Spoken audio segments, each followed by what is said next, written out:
1219 বঙ্গাব্দে রাজা গোপীমোহন ঠাকুর এই মন্দির প্রতিষ্ঠা করেছিলেন। ওনার 9 বছরের এক কন্যা ছিল, নাম ছিল ব্রহ্মময়ী। পাথুরিয়া ঘাট যেটা আছে, বাল্যবিবাহ 9 বছর বয়সে ঠিক হয়। তখন পাথুরিয়া ঘাটে যখন স্নান করতে যায় গায়ে লুদের সময়, তখন ডুবে যায়।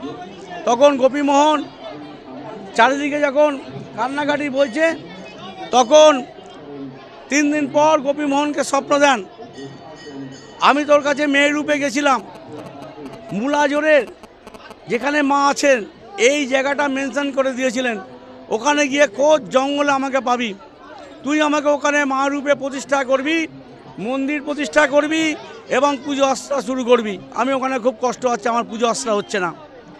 আমাদের অনুমান 214 বছর গোপীমোহন ঠাকুর এই মন্দির প্রতিষ্ঠা করেছে, 214 বছর হলো। কিন্তু অনুমান যে তারও আগে মায়ের মূর্তি এখানে ছিল। কত বছরের মূর্তি মায়ের আমরা বলতে পারবো না। এ মায়ের মূর্তির বৈশিষ্ট্য হচ্ছে, এ মায়ের মূর্তিকে সরানোও যায় না, নাড়িয়ে যে পাশে বসা বসেও করা যায় না। মায়ের একদম নিচের থেকে মায়ের মন্দিরের মায়ের মূর্তি ফিক্সড করা আছে। হ্যাঁ, মায়ের মন্দির একদম মানে নিচের থেকে করা আছে। আমাদের অনুমান এটা একটা কথিত আছে, সাধক রামপ্রসাদ নাকি গান গাইতে গাইতে যাচ্ছিলেন, তখন মাকে বলেছিলেন, মা বলেছিল যে কে গান গাইতে গাইতে যাচ্ছিস, আমাকে একটু গান শুনিয়ে যা। রামপ্রসাদ তখন বলেছিল, যার গান শোনার ইচ্ছে হবে সে মুখ ঘুরিয়ে শোন। আমাদের শোনা কথা, মা নাকি দক্ষিণ মুখ ছিলেন, পশ্চিম মুখ হয়ে গেছিলেন। এটা কিন্তু রামপ্রসাদের ব্যাপারটা হচ্ছে কিন্তু মন্দির প্রতিষ্ঠা হওয়ারও 50 বছর আগে। আমরা অনুমান করি এই মূর্তি তারও আগের থেকে ছিল। যে কোনো কারণে মূর্তি হয়তো মানে মন্দির ধ্বংস হয়ে গেছিল, মূর্তি এখানে ছিল। কষ্টে ছিল বলে মা গোপীমোহনকে স্বপ্ন দিয়ে আমার মন্দির তৈরি করেন। এটা হচ্ছে গোপীমোহন স্বপ্নে পেয়ে বজ্রায় করে এসে, তখনকার দিনে ট্রেন ব্রেনের ব্যাপার ছিল না, বজ্রায় করে এসে এই জঙ্গলের মধ্যে মায়ের মূর্তি এইখানে এইভাবে পেয়েছিল। গোপীমোহন মূর্তি পাওয়ার পর এখানে মন্দির প্রতিষ্ঠা করেন। দুপাশে দ্বাদশ শিব মন্দির প্রতিষ্ঠা করেন, ওপাশে রাধাকৃষ্ণ মন্দির, সামনে নাট মন্দির, আর এপাশে যত দেখছেন জায়গা জমি সবই ওই গোপীমোহনের। এখন ওপাশে দেখছেন সংস্কৃত টোল ছিল, এখন যে কোনো কারণেই বিলুপ্ত হয়ে গেছে। অনেক ইতিহাস, এটা বলা যাবে না এখন। পৌষ মাসের ব্যাপার, এখানে আমাদের 1 পৌষ থেকে 29 পৌষ পর্যন্ত এই আমাদের 214 বছর ধরেই এই মেলা চলে আসছে। এখানে পৌষ মাসে জোড়া মূলো দিয়ে পুজো হয়। এটার একটা ব্যাপার হচ্ছে, এটা মুলাজোর গ্রাম ছিল।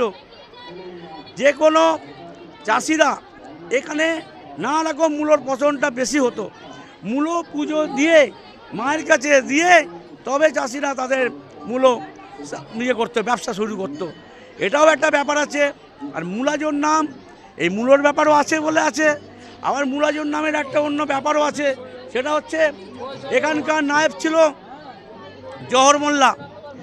আগেকার দিনে যে নায়েব ছিল এখানে নাম ছিল জহর মোল্লা, কিন্তু মোল্লা জহর করতে করতে নাকি মুলাজোর হয়েছিল। এটাও একটা শোনা কথা। আর একটা যেটা আপনাদের কাছে আমাদের বিশেষভাবে বলার আছে, এখানে মন্দির প্রতিষ্ঠার পর এখানে অনেক লোক, এখানে শত সংস্কৃত টোলে পড়াশোনা করতো, মুনি ঋষিরা পড়াশোনা করে গেছে, বড় বড় মুনি ঋষিরা পড়াশোনা করে গেছে। রামকৃষ্ণ দেবের দাদাও এখানে পড়াশোনা করে গেছেন, সবাই এখানে আসতেন। আমাদের এখানে সাধক মামা খাপা একদিন এসে আমার এই আসনে বসে পুজো করে গেছেন। বর্তমানে সেই আসনে আমি আছি, নিজেকে গর্ববোধ মনে করছি। আর রামকৃষ্ণ দেবের ব্যাপারটাও, ওনার দাদা এইখানেই থাকতেন, এইখানেই পড়াশোনা করতেন, এখানেই যাতায়াত করতেন। আমাদের পৌষ মাস ছাড়াও 12 মাস ব্যাপী আমাদের এখানে মানুষের ঢল নেমে আসে। মানুষের মনস্কামনার কথা মানুষ জানায়, এবং আমাদের কাছে যতটুকু খবর আছে, এ মায়ের কাছে যারা মনস্কামনার কথা বলে তারা বিফলে যায় না, তাদের মনস্কামনা পূর্ণ হয়। যাত্রীরা এসে বলেন আমাদের কাছে। আমাদের সকালবেলা এমনি সময় মন্দির খুলে যায় 7:30টায়, 12:30টায় বন্ধ হয়। বিকেলবেলা 4টায় খুলে রাত্রি 8:30টায় বন্ধ হয়। কিন্তু পৌষ মাসে আমাদের মন্দির 5টায় খুলে যায়, রাত্রি 9টায় বন্ধ হয়। সারা পৌষ মাস ব্যাপী দুপুরবেলা আমাদের মন্দির বন্ধ হয় না। এখানে 1 মাস ব্যাপী সব মেলা বসে, সব মেলার দোকানদাররা আসে, অসহস্র জনসমুদ্র। আজ দেখুন, এই আগের শনিবার দেখেছেন, মঙ্গলবার 3টে শনিবার হয়ে গেছে, 3টে মঙ্গলবার হয়ে গেছে। জনসমুদ্র দেখুন, ভোর 5টা থেকে মানুষ স্বতঃস্ফূর্তভাবে সুন্দরভাবে পুজো দিচ্ছে।